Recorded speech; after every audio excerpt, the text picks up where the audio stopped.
Assalamualaikum warahmatullahi wabarakatuh. Para subbreaker berbahaya yang selalu standby dengan channel bombastis ini, jangan lupa kalian untuk kasih like, komen, subrek ataupun asupan inspirasi buat Asep untuk menghibur kalian semuanya. Mohon maaf sekali, sudah beberapa hari ini Asep baru bisa kasih asup inspirasi hiburan buat kalian semua. Tanpa berlama-lama, Asep akan membahas alur cerita film dari Love and Honor, kisah seorang pendekar samurai yang mengalami kebutaan. Dan sebelum lanjut, simetriskan kedudukan, silent HP, siapkan handset, kondisikan kosan, tetap semangat walau tiada penyemangat, selalu sabar dengan kejombloan kalian semua, dan cekijrot. Dan alur cerita pun dimulai pada saat zaman Kekaisaran Jepang zaman baheula. Para pendekar samurai sedang melakukan rapat sidang paripurna yang salah satu anggotanya bernama Shino Mamura alias Chef Mami. Chef Mami adalah seorang samurai tingkat rendah yang bekerja secara honorer di sebuah kastil yang bertugas sebagai penguji racun yang akan dimakan oleh para petinggi kelompok tersebut. Sangat istimewa sekali, namun berakibat almarhum. Namun setelah bertahun-tahun Chef Mami menggeluti pekerjaannya tersebut sangatlah membosankan. Bahkan Mami berniat ingin menyudahi pekerjaan tersebut dan berniat mendirikan suatu perguruan samurai di Cilacap. Daripada kerjaan para rekannya itu ngojek, mancing, dan menjadi pengangguran, lalu keinginannya tersebut Chef Mami sampaikan kepada istrinya yang kebetulan bernama Bunda Ara atau atau Mimura.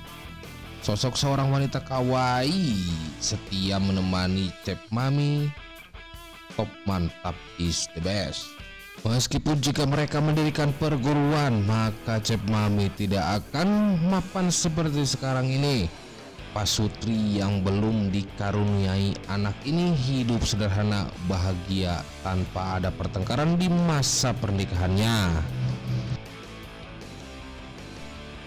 Namun nasib membagongkan akan segera datang menghampiri keluarga harmonis itu. Karena keinginan dari Mami yang ingin keluar dari perguruan tersebut adalah pertanda akan ada hal buruk yang akan menimpa Chef Mami ke depannya.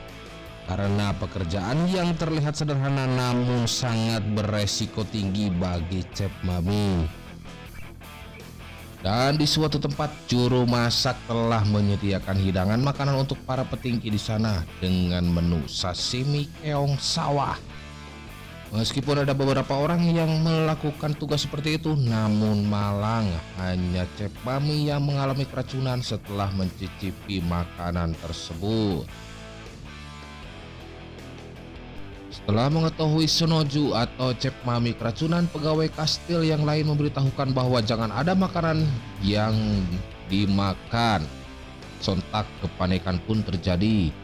Walau kastil tersebut sudah ditutup rapat agar tidak ada orang yang mencoba keluar dari kastil tersebut. Sontak mendengar informasi bahwa Chef Mami mengalami keracunan dan harus dibawa ke rumah sakit. Bunda Ara pun panik dan menyuruh pembantunya untuk menelusuri kondisi suaminya tersebut. Setelah mengadakan investigasi oleh anggota puskesmas Jepang, hal itu adalah murni bukan kesalahan juru masak dan kesalahan hanya terletak di pemilihan menu masakan saja. Diketahui pula jenis keong tersebut beracun apabila dikonsumsi di musim yang tidak tepat. Namun kepala juru masak harus tetap bertanggung jawab atas keracunan yang dialami oleh Chef Mami. Bunda Ara yang mendengar akan hal tersebut dengan sangat cemas menunggu suaminya pulang. Selang beberapa saat, Chef Mami pun datang dengan kondisi tak sadarkan diri. dengan diantar oleh Arko darurat tinggal Sorong. Bang. Menurut dokter, masa kritis Cep Mami sudah usai dikarenakan Cep Mami masih koma. Mantri Puskesmas pun memerintahkan Bunda Ara untuk memberikan obatnya dengan mulutnya secara tradisional menurut Mantri Sugiono. Ku jedotin lo! 3 hari pun berlalu, datanglah seorang wanita yang bernama Biane menjenguk Cep Mami dan ternyata adalah keponakannya. Biane memanglah sangat bawel, namun Biane adalah bibi yang baik. Bahkan dengan kebawelannya Cep Mami pun sadar dari koma panjangnya. Wow, top mantap, is the best. Wow. Namun hal aneh dirasa oleh Cep Mami karena setelah sadar dari komanya, penglihatannya jadi poek gelap gulita, guys. Bunda Ara pun berasa ada yang aneh dengan suaminya. Dengan rasa khawatir yang tinggi, Bunda Ara pun menanyakan langsung kepada Cep Mami tentang apa yang dirasa oleh Mami. Namun Mami tidak mau membuat istrinya cemas dan berusaha untuk menutupi kebutaannya tersebut. Bunda Ara pun dengan hati besar berusaha meyakinkan Cep Mami bahwa sang mantri tersebut pasti akan penawar untuk mengobati matanya tersebut.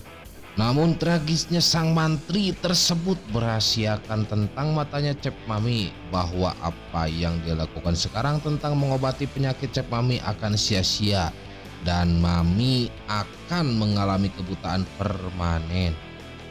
Hanyalah keajaiban ilahi yang bisa menyembuhkan penglihatan Cep Mami. Di keesokan harinya, Bunda Ara pun memutuskan untuk pergi ke sebuah kuil dan berdoa untuk kesembuhan suaminya. Namun di tengah perjalanan, Bunda Ara bertemu dengan Kang Salim atau Toya Simada. Di tempat itulah diketahui bahwa Kang Salim atau Simada telah naksir sama Bunda Ara sejak dahulu.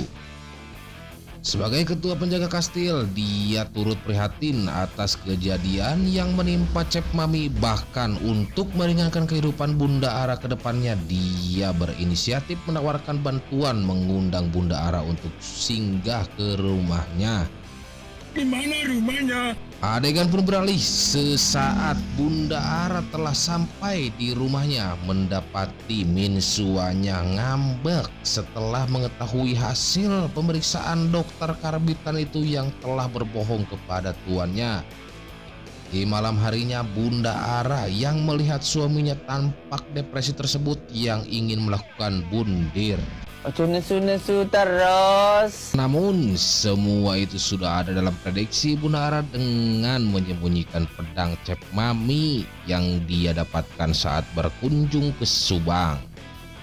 Cep Mami pun khawatir akan menjadi beban keluarga dan tak bisa berguna lagi bagi orang lain. Bahkan ketakutannya bahwa Bunda Ara akan pergi meninggalkannya.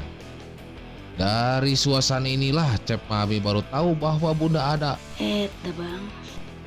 Ara adalah anak yatim piatu saat dinikahinya dulu di Majalaya. Dan wanita itu berjanji tidak akan meninggalkan suaminya apapun yang terjadi. Setelah mendengar hal tersebut, barulah Cep Mami mulai tenang.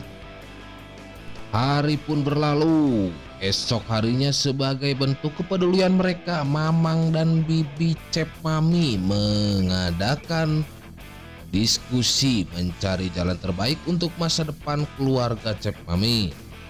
Untuk bisa menghidupi keluarganya, Bunda Ara akan bekerja serabutan, bahkan rela menjadi pelayan di suatu kafe dan resto. Namun sebagai keluarga yang amat terpandang di masyarakat, mereka menganggap pekerjaan tersebut amat sangatlah memalukan. Tentu saja Mamang dan Bibi Cep Mami amat sangat melarangnya. Dan akan lebih baik jika Cep Mami mendapatkan haknya dari pihak kastil meskipun hanya separuh gajinya. Namun untuk menyampaikan permintaan tersebut, harus dibutuhkan orang dalam yang berkedudukan tinggi agar cepat direspon oleh pemilik kastil tersebut. Karena tak satupun dari mereka tidak ada kenalan untuk orang dalam, akhirnya Bunda Ara berinisiatif untuk menemui Kang Salim atau Toya Shimada yang sempat menawarkan bantuan pada Bunda Ara waktu bertemu tempo hari. Walau belum tentu hasilnya, namun hal tersebut dianggap tepat oleh keluarga Cep Mami. Apalagi Kang Slamet sebagai samurai yang berkedudukan tinggi di kastil tersebut. Di pagi harinya tampak ada seorang samurai yang datang menemui Bunda Ara yang ternyata dia adalah utusan dari Kang Slamet atau Toya Shimada bahwa pihak kastil akan terus memberikan gaji pensiunan Cep Mami dengan beras 1 karung, telur 3 kilo, buah-buahan 3 kg per bulan sampai akhir hayat Cep Mami. Kabar tersebut lumayan bisa membuat Cep Mami tersenyum, namun tidak untuk Bunda Ara yang terlihat sangatlah gelisah karena dia akan berangkat ke kastil untuk mengucapkan terima kasih untuk Tuan Besar karena telah membantunya. Nah, itu dia alur cerita dari bagian part 1 dari filmnya Love and Honor. Semoga kalian semua terhibur. Mohon maaf admin belum bisa lebih mendapatkan durasi yang benar-benar bisa menghibur kalian semua.